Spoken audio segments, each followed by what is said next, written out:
Assalamualaikum warahmatullahi wabarakatuh. Perkenalkan, saya Bu Ria, Bu Mas Ria, segera rekaman nggih, monggo. Saya berasal dari SD 2 Martino. Di sini saya sebagai coach. Terima kasih. Selamat sore Bu, apakah Ibu punya waktu luang? Selamat sore juga Bu.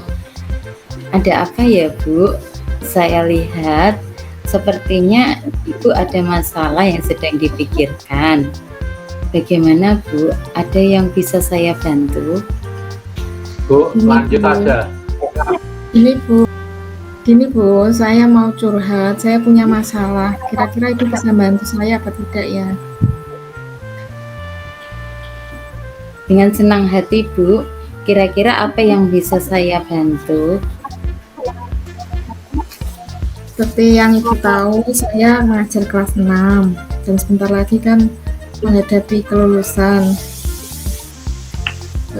Ada salah satu murid saya yang sering membolos Bu, dalam 1 minggu itu anak itu bisa masuk cuma 3 kali, biasanya masuknya cuma hari Kamis sampai Sabtu saja.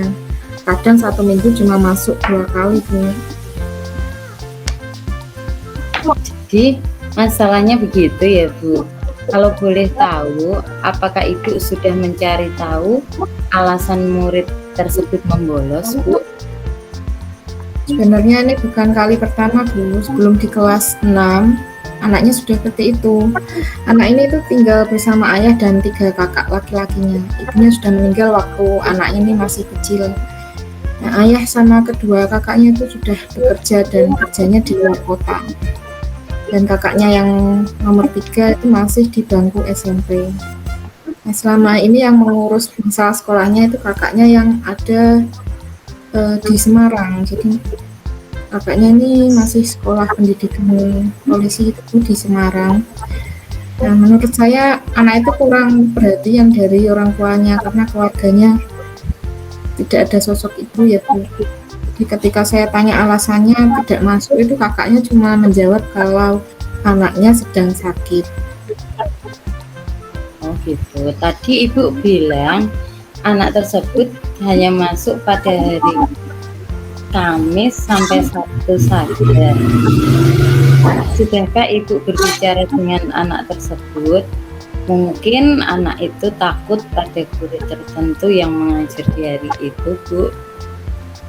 Nah, kebetulan hari Senin sampai Rabu itu saya yang ngajar Bu. Jadi saya sudah bicara dengan anak itu, tapi murid tersebut termasuk anak yang pendiam dan tertutup. Jadi setiap saya tanya, mungkin jawabnya cuma ngangguk-ngangguk saja. Jadi seperti itu Bu. Saya juga kesulitan kalau bertemu dengan kakaknya karena di luar kota. Oh gitu. Lalu bagaimana tanggapan Ibu terhadap anak tersebut?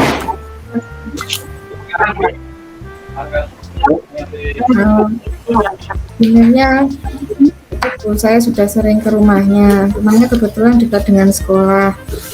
Tapi ketika sampai di sana, anaknya masih tidur.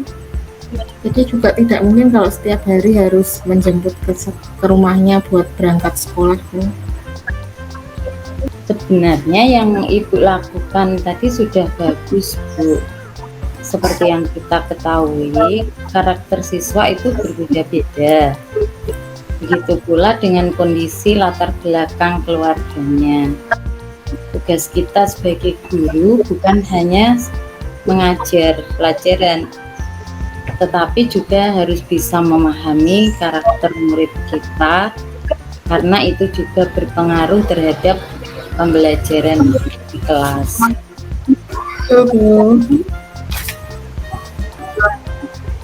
Setelah Ibu bercerita, sekarang bagaimana perasaan Ibu? Terus terang beberapa hari ini saya merasa kurang nyaman Bu, kepikiran terus sampai di rumah. Karena sebentar lagi kan anak-anak harus menghadapi kelulusan. Sementara kalau anak tersebut tidak masuk terus kan pasti ketinggalan pelajaran. Saya takut anaknya jadi berpengaruh ke kelulusannya.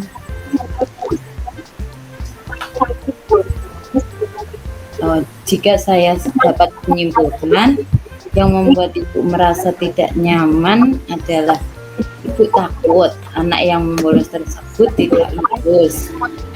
Kalau menurut saya untuk masalah ini, ibu bisa kembali merefleksikan apa yang masih belum ibu lakukan dengan maksimal. Ibu bisa menanyakan alasan-alasan mengapa anak tersebut membolos, kemudian memberi motivasi anak tersebut setiap hari, dan lainnya ya Bu. Semoga dengan begitu bisa membantu ibu mengatasi masalah ibu. Mudah-mudahan ya Bu.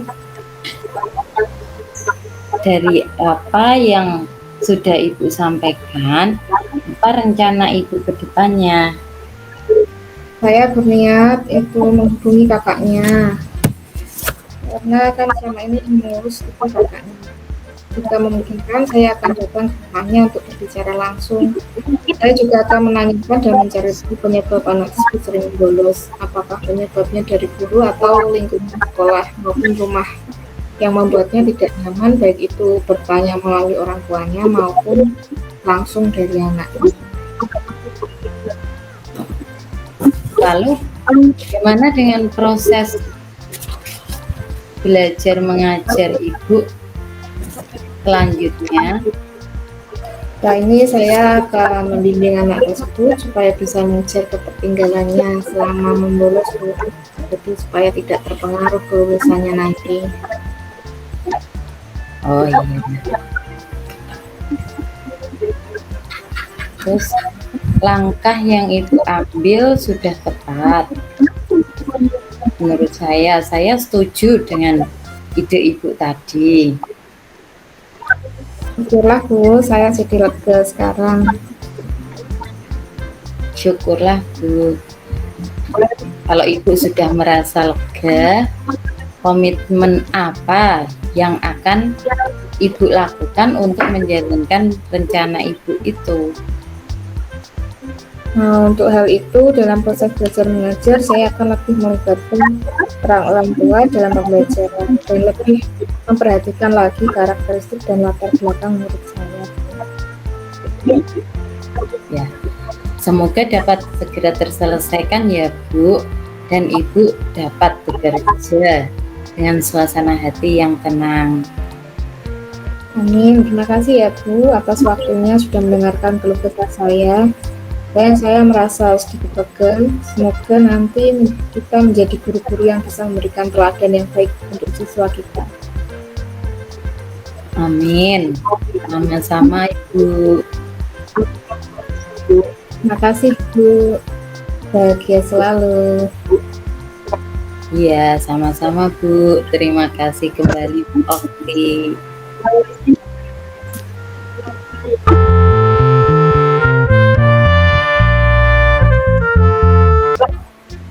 Ya, siapa yang sudah berjalan dengan baik selama percakapan?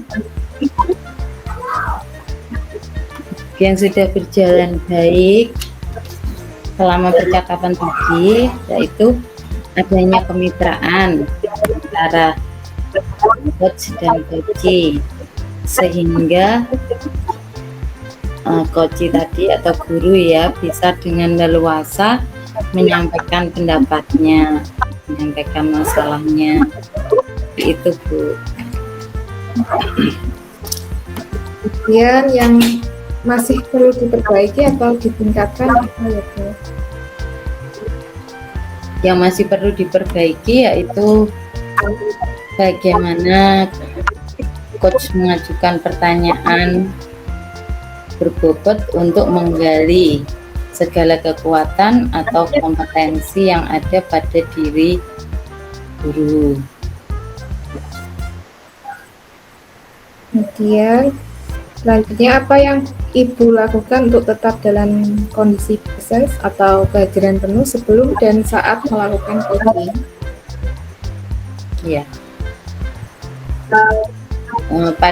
Agar tetap present sebelum melakukan coaching, yaitu kita harus sudah memiliki gambaran tentang pertanyaan-pertanyaan apa saja yang nanti akan diajukan, kemudian pada saat kegiatan coaching, coach membuat catatan-catatan kecil tentang apa yang disampaikan oleh guru atau coaching. Apa yang akan Ibu lakukan untuk memperbaiki atau meningkatkannya? Untuk memperbaiki atau meningkatkannya, saya akan terus berlatih agar bisa melakukan praktek coaching ini dengan baik dan merefleksikan apa saja yang masih kurang, yang belum sempurna, seperti itu. Oke. Ya, Apa yang Bu Okti rasakan pada saat di coaching tadi? saya merasa lega dan senang karena yang sebelumnya saya khawatirkan pada saat diantisipasi bisa saya atasi melalui kegiatan coaching ini. Seperti itu ya, Bu. Karena saya juga bisa permasalahan saya dengan orang lain, jadi bisa menemukan solusinya dari kegiatan coaching. Terima kasih. Ya, sama-sama Bu Okti.